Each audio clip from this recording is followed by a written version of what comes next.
శతాబ్దంలో గడ్డంపై నిషేధాన్ని విధించి చరిత్రకెక్కింది రష్యన్ ప్రభుత్వం. జుట్టుపై పన్ను విధించి కొంతమంది మొఘల్ పాలకులు నియంతలు అనిపించుకున్నారు. ఇప్పుడు అమెరికన్ ప్రెసిడెంట్ ట్రంప్ కూడా నేనేం తక్కువ తిన్నాను అంటున్నారు. నున్నగా షేవ్ చేసుకుంటేనే ఉండండి, లేదంటే తక్షణమే వెళ్లిపోండి అంటూ హుకుం జారీ చేయబోతున్నారు పెంటగాన్లు.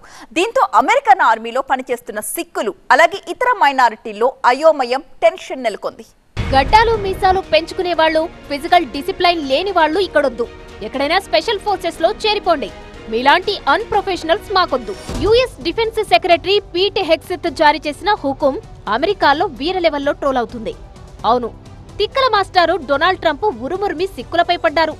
వాళ్ళ ప్రాథమిక హక్కుల్ని, వాళ్ళ ఆచార వ్యవహారాల్ని టార్గెట్ చేశారు. పెంటగాన్ పెద్ద మనిషి ప్రతిపాదించిన ఆర్మీ సంస్కరణలు సిక్కుల్ని అలర్ట్ చేస్తున్నాయి. ఆర్మీలో ఎవరూ గడ్డం పెంచకూడదు, తలపాగ పెట్టకూడదు. ఇవి కొత్త కండిషన్లు. 90 రోజుల్లో పాటించకుంటే మీకిచ్చే రాయితీలన్నీ రద్దయిపోతాయి అని ఆర్మీ హెడ్ క్వార్టర్స్ నుంచి ఆదేశాలొచ్చాయి. గడ్డం, తలపాగ మీద నిషేధం విధిస్తే ఎక్కువగా ప్రభావితమయ్యేది మైనార్టీలు, మరీ ముఖ్యంగా సిక్కు మతస్థులు. ఎందుకంటే పొడవాటి గడ్డం పెంచడం, తలకు చుట్టుకునే టర్బన్, ఈ రెండు సిక్కులకుండే రిలీజియస్ ఐడెంటిటీలు. అందుకే నార్త్ అమెరికన్ పంజాబీ అసోసియేషన్ వెంటనే స్పందించింది. సైన్యంలో క్రమశిక్షణ పెరగడం కాదు, ఇది మా డిగ్నిటీని, మా సెంటిమెంట్ను దెబ్బతీసే దుస్సాహసం అంటూ పెంటగాన్ నిర్ణయాన్ని తీవ్రంగా ఖండించింది.